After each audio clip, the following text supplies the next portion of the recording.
Passons au tournoi Season of WAG, The Return. Donc 28 joueurs 5 rondes aux États-Unis. Donc le showdown se joue dans Secure Missing Artifact et on a Imperial Knight contre Tyrannide. Du côté d'Imperial Knight, on est sur une maison Griffiths, donc dans un détachement super lourd. Nous avons une unité de 2 Warglaive, une autre unité de 2 Warglaive, on a Canis Rex, très bien. Ensuite on a un Chevalier Paladin avec l'Hérald,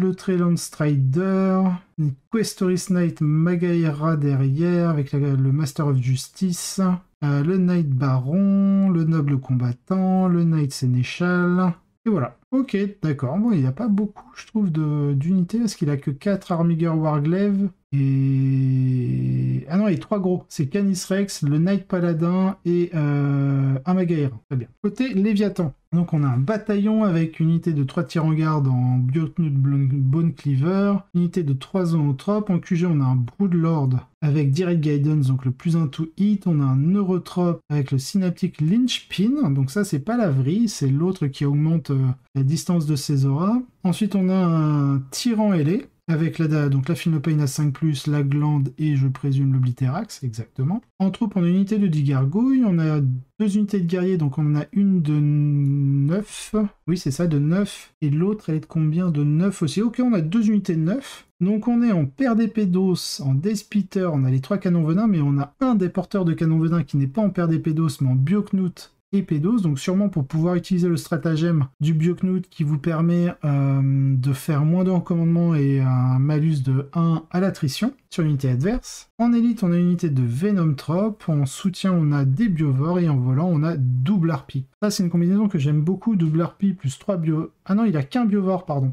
Ça, je trouve ça un peu dommage, un seul biovore, parce que j'aime beaucoup la combinaison double harpie 3 biovores pour vraiment spammer les spore mines. Et bien sûr, les harpies sont en canon venin lourd, et au niveau des options de monstres, on a l'invue à 4+, sur l'une et le synapse sur l'autre. Et bien voilà une autre qui va être extrêmement violente. Cette liste de chevaliers veut absolument être dans le visage de l'adversaire. Hérald sur un paladin crée des armigers extrêmement piquants qui peuvent être verrouillés avec le helm. Noble combattant sur un Macaera est assez stupide, et Canis Rex est tranquillement très bon pour le prix. Et les buffs supplémentaires qu'il apporte sur la table ici, en particulier la résistance aux blessures mortelles pour les Warglaives, semblent assez attrayants. En tant que liste assemblée, il y a beaucoup de dégâts 3, ici aussi, et l'armée a un dernier point faible. Elle a choisi protéger ceux qui sont dans le besoin plutôt qu'un des choix de serments chevaleresques plus conventionnels, ce qui lui donne une héroïque à l'échelle de l'armée, en plus de tout ce qui se passe. Cela va être incroyablement difficile à gérer pour certaines armées, mais cette liste de Tyrannide n'est pas mauvaise pour s'en accommoder. Les chevaliers ont sans aucun doute un meilleur plan de jeu que la plupart des armées pour éliminer les guerriers.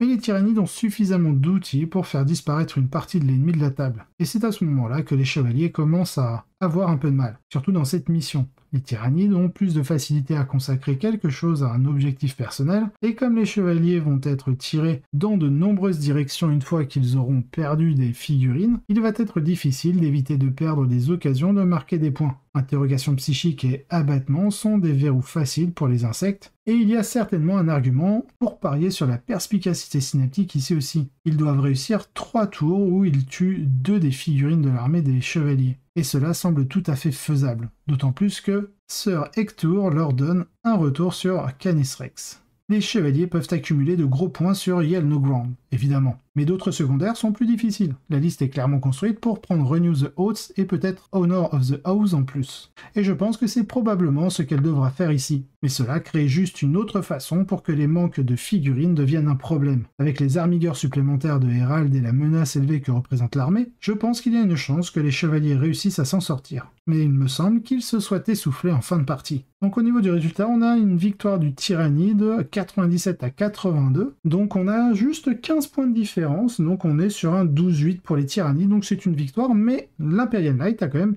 très bien scoré. Donc Frank Viruet en Tyrannide à la première place. Pas grand chose à dire évidemment, on est sur un Tyrannide, un Léviathan good stuff. reste extrêmement bon. Félicitations Franck pour avoir remporté l'événement. Donc dans le reste du best, on a 4 autres joueurs à 4 victoires, une défaite. Donc en deuxième place, on a Andrew Water avec ses Imperial Knights qu'on vient de voir. En troisième place, nous avons Alex Ramsey avec ses Adeptas Sororitas en Bloody Rose Good Stuff et double Parangon Warsuit. Quatrième place, Jacob McFall avec ses Iron Warrior. Tarpit Iron Warrior, alors on va regarder tout ça. Tarpit Iron Warrior avec une grosse unité de Terminator, 2 escouades complètes d'élus et de véritables cauchemars d'une escouade complète de 10 figurines de possédés. Ok, très bien. Je fais pas dans la dentelle. Et en cinquième place, nous avons Brent Lowry en Adeptus Custodes avec Shadowkeeper et quelques motos. Demain encore un peu de Warhammer, on se voit demain. Donc effectivement, ça c'était la première partie de cet article. Il va y avoir une deuxième partie. Et comme d'habitude, questions et commentaires à